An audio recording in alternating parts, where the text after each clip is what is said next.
10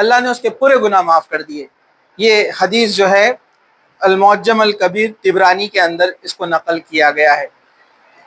لیکن پھر ایک یاد رکھیے، شہید بھی ہو، کسی کا قرض لیا ہے، حق لیا ہے، وہ حساب دینا پڑے گا، اس لیے حق بہت اہم ہے۔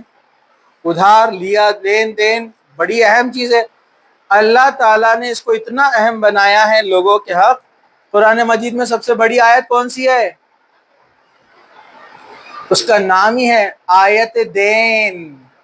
آیت دین سب سے بڑی ہے، اس میں پورا لکھا ہوا ہے، کسی کو قرض دو تو لکھ لو، گواہ رکھو، عورتیں کتنی گواہ، مرد کتنے گواہ، کوئی بھی لین دین کا معاملہ ہے تو کہا لکھ لیا کرو۔ اسلام قرآن نے کہا لکھو۔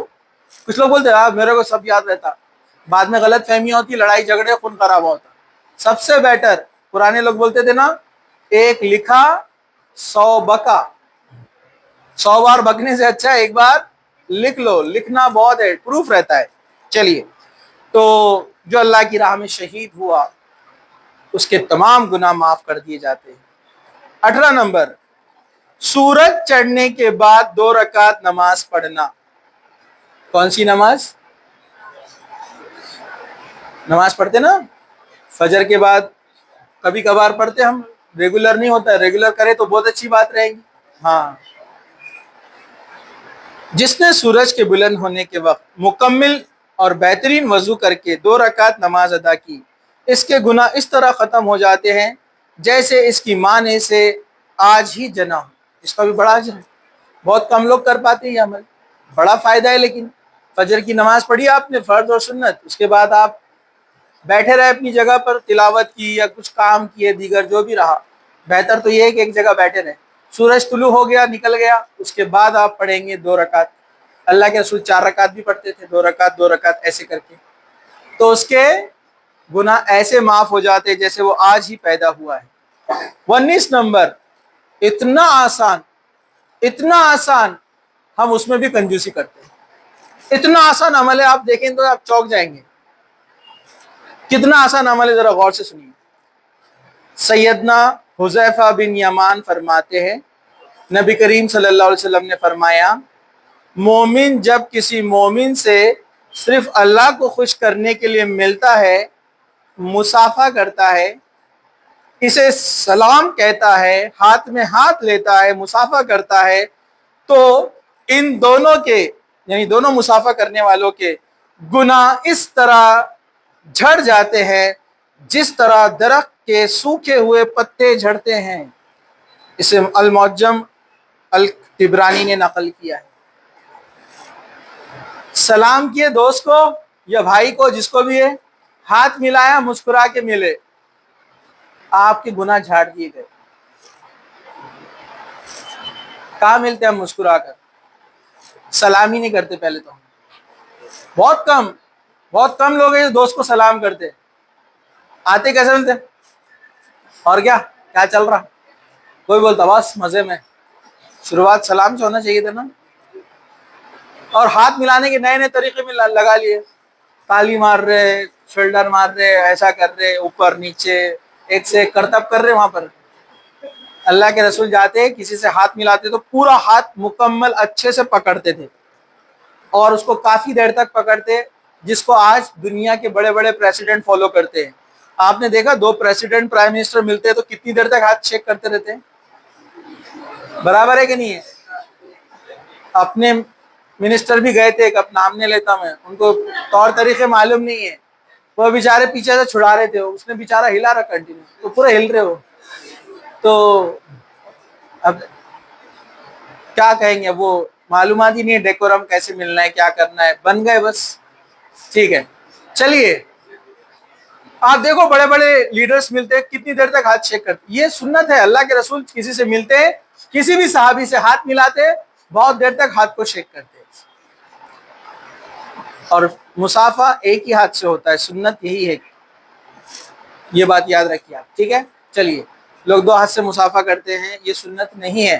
وہ ایک حدیث ہے، آپ نے ایک صحابی تھے، ان کو بلایا، انہوں تھوڑے کسی غم میں تھے، تو آپ نے ان کو دلاسا دینے کے لیے آپ نے ان کا ہاتھ اپنے دونوں ہاتھوں کے بیچ میں رکھا اور ان کو کچھ نصیحت کی، تو وہ حدیث کو لے کر لوگ بولتے دیکھو اللہ کے رسول نے دونوں ہاتھوں کے بیچ میں ان کا ہاتھ لیا، مطلب مسافہ دو ہاتھ سے کرنا. وہ خاص ان کو تسلی دینے کے لیے، سمجھانے کے لیے آپ نے ایسا کیا تھا، ورنہ آپ ایک ہاتھ سے ہی مسافہ کرتے تھے، صحابہ بھی ایک ہاتھ سے مسافہ کرتے تھے. خیر وہ بحث نہیں ہے، ملو تو صحیح، بعد میں دیکھیں گے ایک ہاتھ دو ہاتھ. اور سمجھا گیا، پہلے سلام کرو اور مسافہ کرو اور اچھے سے مسکرا کر ملو. مسکرا کر کہاں ملتے ہیں ہم؟ بس ہم اس سے ملتے ہیں جس سے اپنا جو پکا دوست ہے، یا پھر جس سے کچھ کام نکالنے کا. اور بھائی صاحب کیسے بہت دن سے ملنے کا سوچ رہا تھا میں آپ سے، آپ کی یاد آتی میرے کو، میں ذکر کرتے رہتا آپ لوگ ہمیشہ. کیوں؟ کیونکہ بعد میں اس سے کام نکال، تھوڑا سا کام تھا سائڈ میں. سارے مسلمانوں سے ویسے ہی ملنا ہے، سارے مسلمانوں سے ایسے ہی ملنا ہے، بلکہ آپ تو تمام انسانیت سے اچھے سے مسکرا کر ملیے، مسلمان نہیں بھی ہے. یہ اللہ کے رسول کا طریقہ ہے، تو اس طریقوں کو اپنائیے. دنیا اس سے آگے بڑھ رہی ہے. امریکن، یورپین آپ دیکھو، جب آتے نا، آپ نے دیکھا نا انگریزوں کو آتے تو ہمیشہ ہنستے رہتے ہو. دیکھو آپ ان کو کچھ بھی بولیں گے، کمنٹ بھی پاس کریں گے تو وہ ایسے کرتے ہو. سنت لے لی انہوں نے مسکرانے کی، اور اپنے پاس تو چہرے ہمیشہ 12 بجے رہتے. ذرا بھی ٹچ لگ گیا تو، گاڑی کو دھکا لگ گیا تو پلٹ کر. ایک جگہ فوٹو آئی تھی، بہت اچھا کمنٹ تھا نیچے اس کے، فیس بک پر کسی نے بھیجا، مجھے آیا تھا. وہ کارٹون تھا، دو لوگوں کو ٹکر لگ گئی، ایسا آگے جا کے بریک مارے اور دوسرے کو پلٹ کے دیکھ رہے گھر کے. نیچے اس نے بہت اچھا لکھا، بنانے والے نے کہا کہ یہ دونوں اگر ٹکر ہونے سے پہلے ایسا گھورتے تو ٹکر نہیں ہوتی تھی. ارے برابر ہے نا، یہ ایسا گھرم گاری ٹکر سے پہلے کرتے تو ایکسیڈنٹ ہی نہیں ہوتا تھا نا. تو یہ ہمارا حال ہے، بڑی عجیب بات ہے. اس کا اجر دیکھیے، سوکھے پتے کیسے گرتے ہیں ویسے گناہ گرتے ہیں. دو مومن جب اس طرح سے ملتے ہیں، سلام کیا، ہاتھ ملایا اور مسکرا کے دیکھا، زیادہ بھی نہیں مسکرانا، چڑ جاتا سامنے والا. مسکرا کر اچھے سے ملنا. ٹھیک ہے، چلیے ادھر غور سے. نماز میں تسبیح ادا کرنا. جو شخص نماز میں تسبیحات ادا کرتا ہے، سبحان اللہ، الحمدللہ، ولا الہ الا اللہ، اللہ اکبر، نماز کے بعد کی جو اذکار ہے، اسی طرح رکوع کے اندر کے جو ہے تسبیحات، سجدے کے اندر کے تسبیحات، اس طرح جو پڑھتا ہے اس کے گناہوں کو مٹا دیا جاتا ہے. ایک اہم عمل کے بارے میں سنیے، جہاں پر ہمارے لیے جانا مشکل ہے، لیکن جس کو موقع ملے غور سے سنیں. بیت المقدس، مسجد اقصی، فلسطین. جس نے مسجد اقصی میں نماز پڑھی، اس کے بارے میں حضرت عبداللہ بن عمر فرماتے، نبی کریم صلی اللہ علیہ وسلم نے فرمایا، جب سلیمان علیہ السلام بیت المقدس کی تعمیر فرماتے ہوئے انہوں نے اللہ تعالیٰ سے 3 چیزیں مانگی. سلیمان علیہ السلام جنوں کی مدد سے مسجد اقصی بنائی. مسجد اقصی کون سی معلوم آپ کو؟ وہ گرین کلر کا جو گنبد ہے فلسطین میں، وہ مسجد اقصی ہے. وہ یلو کلر کا جو ہے وہ مسجد اقصی نہیں ہے، وہ ٹوم آف عمر، یعنی حضرت عمر نے اس کو جو ہے بنایا، تعمیر کی. ویسے اس کو اس سے پہلے بنایا جا چکا تھا. ٹھیک ہے، گرین کلر کا گنبد ہے. یہ یلو کلر کا جو گنبد ہے اس کے مقابلے میں وہ تھوڑا چھوٹا ہے. آپ لوگوں نے دیکھی نہیں دیکھی پتہ نہیں. وہ اصل ہے مسجد اقصی. اس کی تعمیر پرانی ہے، کنسٹرکشن سلیمان علیہ السلام کے زمانے کا. تو جب سلیمان علیہ السلام نے اس کی تعمیر کی تو اللہ سے 3 چیزیں مانگی. کیا کیا مانگا؟ ایسا فیصلہ جو اللہ کے فیصلے کے مطابق ہو. یہ دعا کی انہوں نے، یعنی اجتہاد غلطی سے پاک ہو. مطلب اللہ تعالیٰ سے دعا مانگی کہ ایسا میں فیصلہ کروں جو غلطی سے پاک ہو، فری فرام ایرر، اللہ کے مطابق. ایسی حکمرانی جو ان کے بعد کسی کو نہ ملی ہو. سلیمان علیہ السلام نے دعا کی تھی، اے اللہ جیسی حکومت مجھے دی گئی ہے، جانوروں پر، پرندوں پر، جنوں پر حکومت، یہ میرے بعد کسی کو نہ ملے. ان کی خواہش تھی. اس لیے تو اللہ کے رسول صلی اللہ علیہ وسلم ایک بار رات میں نماز پڑھ رہے تھے، تہجد. ایک جن آ کر آپ کو ستانے لگا، نماز میں ڈسٹرب کرنے لگا. جب بہت زیادہ عبادت میں نبیوں کا لیول کیا رہتا ہے، تو جن کو اپنے جیسا وسوسے ڈالنا نہیں پڑتا ہے، وہاں پر آنا پڑا اس کو خود جن کو، کیونکہ اللہ کے رسول وسوسوں سے بہکنے والے نہیں تھے، وہ ڈسٹرب کرنے لگا۔ اللہ کے رسول نے نماز پڑھی، سلام پھیرا اور جن کو پکڑ لیا۔ یہ آپ کا معجزہ تھا، ہم نہیں پکڑ سکتے، اٹھا کے دیں گا وہ۔ اللہ کے رسول نے اس کو پکڑا اور مسجد کے کھمبے سے باندھ دیا، لیکن آپ نے فجر سے پہلے اس کو چھوڑ دیا۔ آپ نے صحابہ سے کہا رات میں نے ایک جن کو پکڑا، لیکن فجر سے پہلے میں نے چھوڑ دیا، میرا ارادہ ہوا کہ مدینہ کے شریر بچے اس کے پیچھے لگا دوں جو مجھے ڈسٹرب کر رہا تھا، لیکن مجھے اپنے بھائی سلیمان کی دعا یاد آ گئی کہ سلیمان علیہ السلام نے دعا کی تھی کہ اے اللہ میرے بعد ان پر حکومت کسی کو نہیں دینا، غلبہ نہیں دینا، اس لیے میں نے اسے چھوڑ دیا۔ اس سے علماء دلیل بناتے ہیں جنوں کو قبضے میں کرنا جو لوگ عملیات سے کرتے ہیں جائز نہیں ہے۔ اللہ کے رسول نے بھی اس کو رکھا نہیں، چھوڑ دیا فوراً۔ جو عملیات سے غلط عملیات کر کے جنوں کو اپنے قبضے میں لیتے ہیں جائز نہیں ہے، اور ایسے لوگوں سے علاج کروانا بھی جائز نہیں ہے، حرام ہے۔ چلیے، تو تیسری آپ نے دعا کی تھی کہ جو انسان بیت المقدس میں نماز ادا کرنے کی نیت سے آئے اسے گناہوں سے اس طرح پاک کر دیا جائے جس طرح اس دن پاک تھا جب اس کی ماں نے اسے جنم دیا تھا۔ بیت المقدس میں نماز کا فائدہ، یہ حدیث ابن ماجہ کے اندر ہے کہ جو شخص مسجد اقصی میں نماز پڑھے گا 2 رکعت، اس کے پچھلے تمام گناہ معاف کر دیے جائیں گے۔ یہ بڑا اہم ہے، اس لیے تو آپ دیکھیں گے وہاں پر اس کے لیے مسلمان جان دینے کے لیے تیار ہوتے ہیں۔ اور اسی طرح ایک اور حدیث آپ کو بتا دوں، جو خانہ کعبہ میں حرم میں مکہ میں نماز پڑھے 1 رکعت، اس کو 1,00,000 رکعت کا ثواب ملتا ہے۔ دنیا میں 1,00,000 رکعت پڑھنے کے برابر ثواب۔ جو شخص مسجد نبوی میں نماز پڑھتا ہے، مسجد نبوی مدینہ میں، تو اس کو 1 رکعت کے بدلے 1,000 رکعت کا ثواب ملتا ہے۔ 1,00,000 1,000۔ اور جو بیت المقدس میں 1 رکعت پڑھتا ہے اس کو 500 نمازوں کے برابر ثواب ملتا ہے۔ یہ حدیث مکہ میں 1,00,000، مدینہ میں 1,000، مسجد اقصی میں 500، اتنی نمازوں کا ثواب ملتا ہے۔ لوگ جاتے حج کے لیے اور مدینہ بھاگ جاتے جلدی سے، جبکہ زیادہ دیر مکہ میں رہنا چاہیے، اجر وہاں پر زیادہ ہے۔ چلیے، تو یہ بیت المقدس کی فضیلت۔ 9 عرفے کا روزہ رکھنا، جس کے تعلق سے میں نے پہلے آپ کو بتا دیا، 9 عرفے کا روزہ، 9 ذو الحجہ کا یعنی عرفات کا دن ہی ہوتا ہے نا، ہاں، جب حاجی عرفات میں ہوتے ہیں، تو اس کے تعلق سے سیدنا ابو قتادہ فرماتے ہیں نبی کریم صلی اللہ علیہ وسلم نے فرمایا جو 9 ذی الحجہ کا روزہ رکھے اس کے 1 سال کے گزشتہ اور 1 سال کے آئندہ گناہ معاف کر دیے جاتے ہیں۔ صحیح مسلم نے اسے نقل کیا ہے۔ پچھلے 1 سال کے گناہ اور آنے والے 1 سال کے گناہ معاف ایڈوانس میں، لیکن صغیرہ گناہ کبیرہ گناہ نہیں، اس کے لیے معافی مانگنا ضروری ہے۔ 10 محرم کا روزہ، 9 ذی الحجہ کا تو میں نے آپ کو بتایا، 10 محرم کا روزہ آپ نے فرمایا جو شخص 10 محرم کا روزہ رکھے اس کے 1 سال کے پچھلے گناہ معاف کر دیے جاتے ہیں۔ صحیح مسلم نے اسے نقل کیا ہے۔ 10 محرم کا روزہ، لیکن یہودی بھی رکھتے تھے، پچھلی بار میں نے آپ کو بتایا، تو اللہ کے رسول نے فرمایا میں اگر زندہ رہا تو 10 اور 11 2 دن ہم روزہ رکھیں گے، اس لیے سنت ہے 10 اور 11 کو روزہ رکھا جائے، پچھلے 1 سال کے گناہ معاف کر دیے جاتے ہیں۔ اس طرح ہجرت کرنے والے کے تمام گناہ معاف کر دیے جاتے ہیں۔ کسی شہر میں کسی مسلمان کو اسلام کی وجہ سے تکلیف دی جائے اور وہ شہر چھوڑ کے دوسرے شہر میں چلا جائے، اس کے تمام گناہ معاف ہو جاتے ہیں۔ اسے مسلم نے روایت کیا ہے، صحیح مسلم کے اندر حدیث ہے۔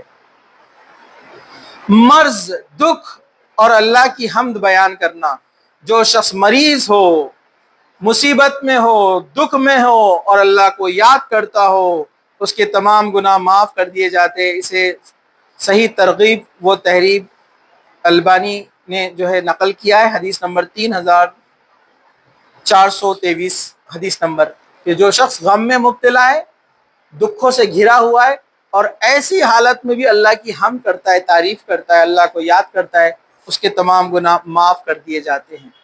27 نمبر پر ہے رات کے پچھلے پہر رات کے پچھلے پہر یعنی تہجد کے وقت جو شخص اٹھے آخری حصے میں رات کے، تو اللہ تعالیٰ آسمان کے سب سے نیچے یعنی پہلے آسمان پر پہنچ جاتے ہیں اور بولتے ہیں کیا کوئی ہے دعا مانگنے والا، اس کی دعا قبول کروں، کوئی ہے جو مجھ سے سوال کرے تو اس کے سوال کو میں عطا کروں، جو مجھ سے معافی مانگے میں اسے معاف کر دوں۔ گولڈن چانس، تہجد کا وقت۔ ٹھیک ہے، 28 نمبر پر ہے اللہ کا ذکر، تسبیح اور حمد کی مجلس قائم کرنا، یعنی کچھ لوگ ایک جگہ بیٹھتے ہیں، ہم گپا مارتے ہیں نا دوسرے باتوں کا، کل کہاں جا رہا، کل کیا کر رہا، تو کیا کر رہا۔ جب آپ وہاں بیٹھے اگر تھوڑا سا اللہ کا ذکر کر دے تو اس کا اجر کیا ہے؟ اس کا اجر یہ ہے کہ فرشتے وہاں سے گزرتے ہیں اور دیکھتے ہیں کہ ایک مومنوں کا گروہ اللہ کی تعریف کر رہا ہے، اللہ کی تعریف کر رہا ہے، دین کی بات کر رہا ہے، قرآن کی بات کر رہا ہے، حدیث کی بات کر رہا ہے۔ تو فرشتے اللہ تعالیٰ سے کہتے ہیں ہم جب گئے تو ہم نے کچھ لوگوں کو تیرا ذکر کرتا ہوا پایا۔ تو اللہ تعالیٰ کیا کہتا ہے پتہ ہے فرشتوں سے؟ فرشتوں تم گواہ رہنا، وہاں جو لوگ تھے میں نے سب کو بخش دیا۔ اس لیے جب بھی آپ بیٹھے اللہ کو یاد کیجئے، گروپ میں دوسرے کام سے بھی بیٹھے، میٹنگ کچھ اور چل رہی ہے، اللہ کا ذکر کیجئے، اس کی تعریف کیجئے، ایک دوسرے کو حدیث سنائیے۔ فرشتہ کہتا ہے اے اللہ وہاں جو تیرا ذکر کرتے ہوئے بیٹھے تھے بندے، اس میں سے ایک ایسا بھی تھا جو وہ ذکر کرنے نہیں آیا تھا، وہ کسی کام سے آیا تھا، لوگوں کو بیٹھا ہوا دیکھا تو بیٹھ گیا۔ تو اللہ تعالیٰ فرماتا ہے فرشتوں سے میں نے اسے بھی معاف کر دیا۔ دیکھیے اللہ کے ذکر کی فضیلت، وہ دوسرے کام سے آیا تھا، جیسے اب کچھ لوگ ہیں بیٹھے یہاں پر، کیوں بیٹھے ہم پتہ ہے ہم کو، لیکن ان کا فائدہ ہے، اس میں نیت نہیں تھی ذکر میں بیٹھنے کی، نیت نہیں تھی، لیکن پھر بھی دیکھیے ذکر کی محفل کا فائدہ، اللہ کے دین کی بات جہاں پر ہوتی ہے اللہ تعالیٰ فرشتوں سے کہتا ہے گواہ رہو وہاں جتنے لوگ بیٹھے تھے میں نے سب کو معاف کر دیا۔ تو یاد رکھیے جب بھی آپ کہیں بیٹھیں گے، خواتین بھی بیٹھتی ہیں بھینڈی وغیرہ کاٹتے ہوئے، سبزی کاٹتے ہوئے، ہے نا، تو تمام محلے کی برائیاں ہوتی ہے، وہاں فرشتے نہیں آتے۔ بیٹھے تو کچھ اللہ کا ذکر کر لیجئے۔ ٹھیک ہے، تو یہ چند اعمال تھے جن کے کرنے سے اللہ تعالیٰ گناہوں کو معاف کر دیتا ہے۔ اللہ تعالیٰ سے دعا ہے کہ اللہ سبحانہ و تعالیٰ ہمارے پچھلے اگلے تمام گناہوں کو معاف کر دے، جو بھی بڑے چھوٹے کبیرہ گناہ صغیرہ گناہ ہم سے ہوئے اللہ تمام کو معاف کر دے، جن کا حق ہم سے غلطی سے مارا گیا ان کے حق کے ادا کرنے والا ہمیں بنائے۔ اللہ تعالیٰ ہم سب کو جب تک زندہ رکھے اسلام پر زندہ رکھے، خاتمہ ایمان پر ہو۔ وآخر دعوانا الحمد للہ رب العالمین، سبحان ربک رب العزت عما یصفون وسلام علی المرسلین والحمد للہ رب العالمین۔